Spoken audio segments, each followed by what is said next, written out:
Una mujer de aspecto amable albergaba en su edificio a hombres y mujeres de edad avanzada, algunos de ellos con discapacidad mental. Del mismo modo, recibía drogadictos.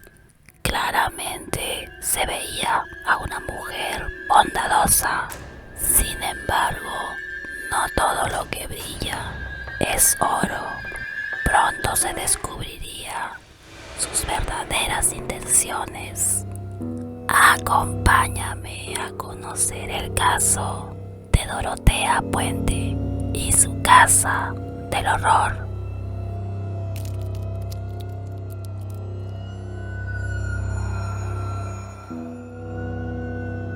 Bienvenidos sean apasionados del misterio y el suspenso. Espero se encuentren muy bien. Yo por aquí, muy agradecida con ustedes por acompañarme en cada una de las historias. Dorotea Helen Gray nació el 9 de enero de 1929 en Redlands, California. Fue la sexta de 7 hijos en medio de una familia inestable, hija de Trudy May y Jesse James Gray.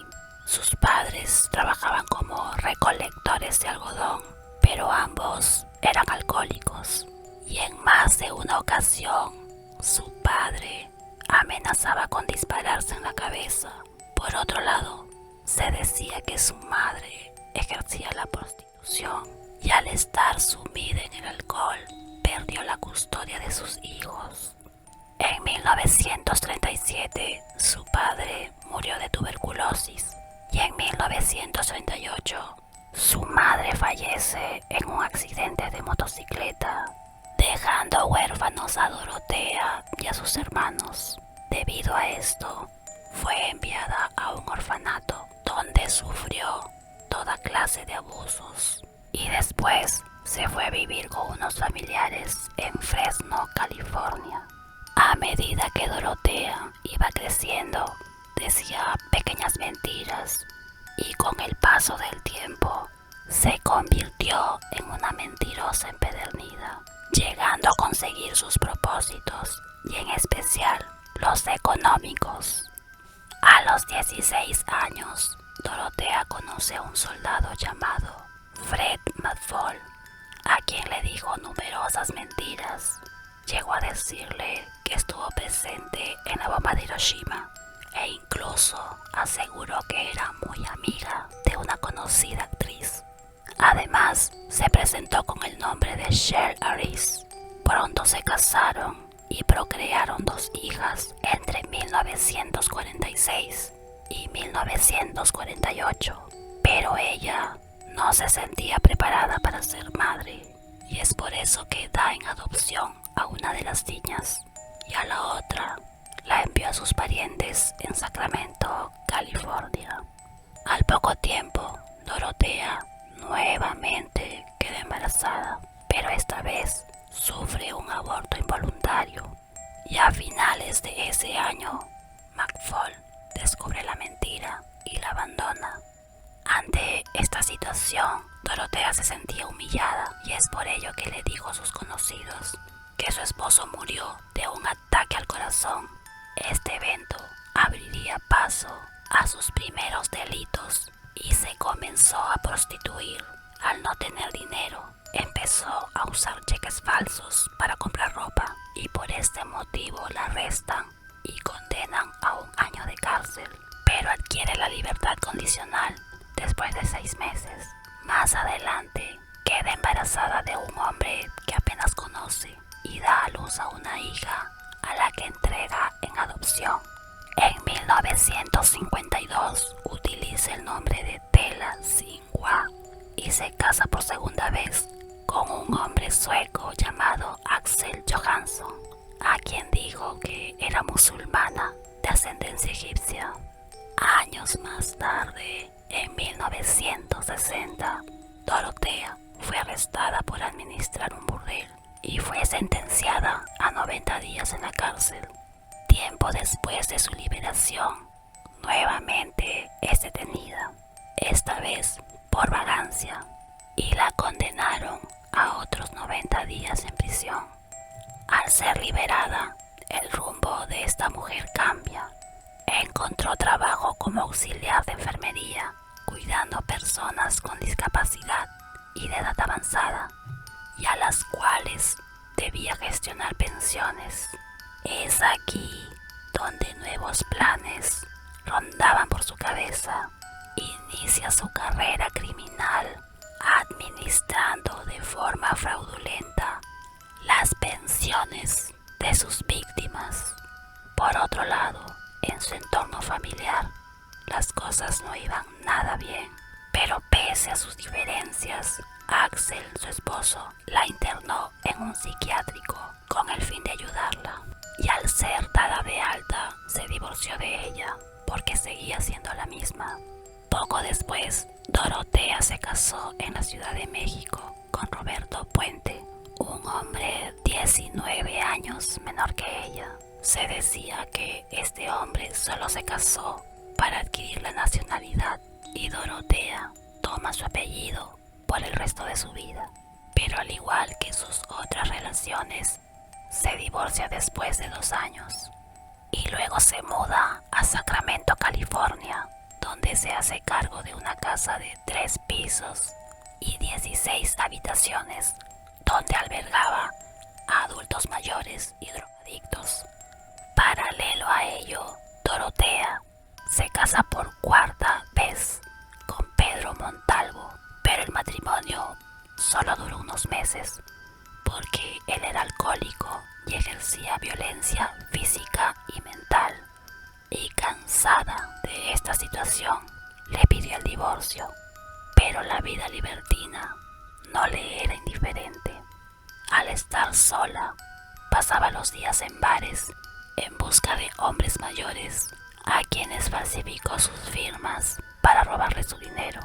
Finalmente fue capturada y acusada de 34 cargos de fraude y pasó 2 años y medio de condena, pero fue puesta en libertad condicional y aún así seguía cometiendo sus delitos. Pero Dorotea nuevamente estaría al frente de la pensión y esta vez lo hizo en compañía de Ruth Monroe, su amiga, a quien misteriosamente su salud se iba deteriorando desde que empezó a vivir en aquella pensión, llegando a fallecer en poco tiempo por sobredosis de codeína y paracetamol. Dorotea declaró a la policía que su amiga estaba muy deprimida por la enfermedad terminal de su marido. Nadie dudó de esta versión y la calificaron como suicidio. Ruth Monroe sería una de sus primeras víctimas. Cabe resaltar que todos los residentes de la pensión tenían que firmar sus cheques a nombre de Puente. Este dinero no llegaba a manos de los pensionistas.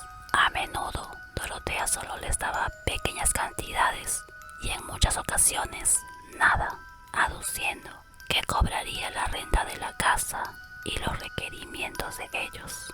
En cierta ocasión, un pensionista llamado Malcolm la acusó de drogarle y rogarle, y Puente fue sentenciada a 5 años de prisión. Durante su encierro conoció a Everson Gilmour, con quien tuvo una relación sentimental y que continuó una vez que salió de la cárcel. La pareja estaba haciendo planes de boda y abrieron una cuenta mancomunada. Sin embargo, Dorotea tenía otros planes para Everson. Ella contrató a Ismael Flores para construir una caja de madera con similares medidas a las de un ataúd, bajo el pretexto de guardar libros. Después le pidió llevar esta caja hasta un almacén, pero en el camino le pidió al hombre lanzarla al río porque había cosas sin valor. 2 meses después, esta caja fue encontrada por un pescador. Este hombre dio parte a la policía porque dentro se encontraba un cadáver, pero no se pudo identificar por el avanzado estado de descomposición Los forenses lo identificaron después de 3 años y en todo este tiempo Puente hizo creer a la familia que este hombre estaba enfermo. También falsificó su firma y de esta manera cobraba su pensión. Y así, uno a uno que iba llegando a su pensión, falsificaba sus firmas, se apoderaba de su dinero y si alguien osaba a enfrentarla, los asesinaba. Y siempre con el mismo modus operandi, un buen cóctel de drogas, luego los asfixiaba y una vez muertos, los enterraba en su jardín.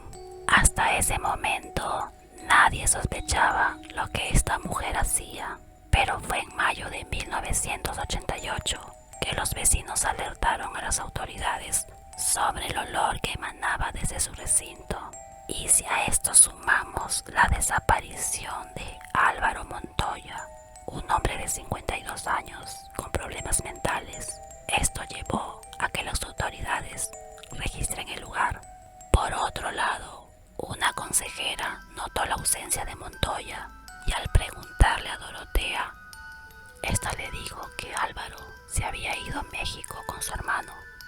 Pero la asistenta no creyó la explicación porque sabía que él no hablaba con su familia. Mientras la policía estaba dentro de la pensión, John Sharp, un inquilino, les dijo que Dorotea estaba haciendo misteriosamente hoyos en el patio. El detective, junto con varios policías, inspeccionaron la pensión. En el interior hallaron pastillas para dormir. Hasta cierto punto era normal, porque en la pensión había personas medicadas. Pero en el exterior se percataron que había tierra removida. De inmediato excavaron el terreno. Así pasaron algunas horas y poco a poco hallaron carne seca, telas y un fémur humano. Entretanto, Dorotea salió del recinto con la excusa de ir a comprar café porque se encontraba nerviosa. En vez de ello, emprendió la fuga. Pero ¿a quién se le ocurre también darle permiso de salir cuando están investigando su casa? Bueno, continuemos. 7 cuerpos en total fueron desenterrados del patio de Dorotea. Pese a la huida, fue arrestada al ser reconocida por estar en las noticias. Fue acusada de 9 asesinatos, incluyendo a Gilmour, su expareja, y a Ruth Monroe, su amiga. En su declaración, Puente aceptó que tomaba la pensión de ellos, pero que no los mataba. Los análisis que se hicieron a los 7 cuerpos exhumados evidenciaba una gran cantidad de sedante hipnótico. Los especialistas llegaron a la conclusión que ella los drogaba poco a poco y luego morían de manera natural. El juicio contra Dorotea comenzó el 9 de febrero de 1993. El fiscal John O'Mara tenía una acusación. Dorotea había usado pastillas para dormir, para luego asfixiarlos y enterrarlos en su patio. La acusación solicitó la pena de muerte. El jurado se retiró a deliberar y aunque no llegaban a un consenso, finalmente el 26 de agosto encontraron a Dorotea culpable de 3 homicidios y fue condenada a cadena perpetua sin posibilidad de libertad condicional. Las últimas palabras de Dorotea en el juicio fue: yo no maté a nadie. La abuela murió el 27 de marzo del 2011 en la prisión de Chowchilla, California, a los 82 años por causas naturales. Y bueno, hasta aquí este caso difícil de creer. Me pregunto con qué fuerzas una mujer de avanzada edad pudo haber asfixiado y movido esos cuerpos hasta su jardín. ¡Wow! Realmente increíble. Bueno, muchas gracias por acompañarme. Y si gustas oír de casos reales, mitos y leyendas, te invito a que te suscribas al canal y actives la campanita para que se te avise cuando suba video. Tengan ustedes dulces sueños. Un gran beso volador. Cuídate mucho y nos vemos en una siguiente historia. Bye, bye, bye.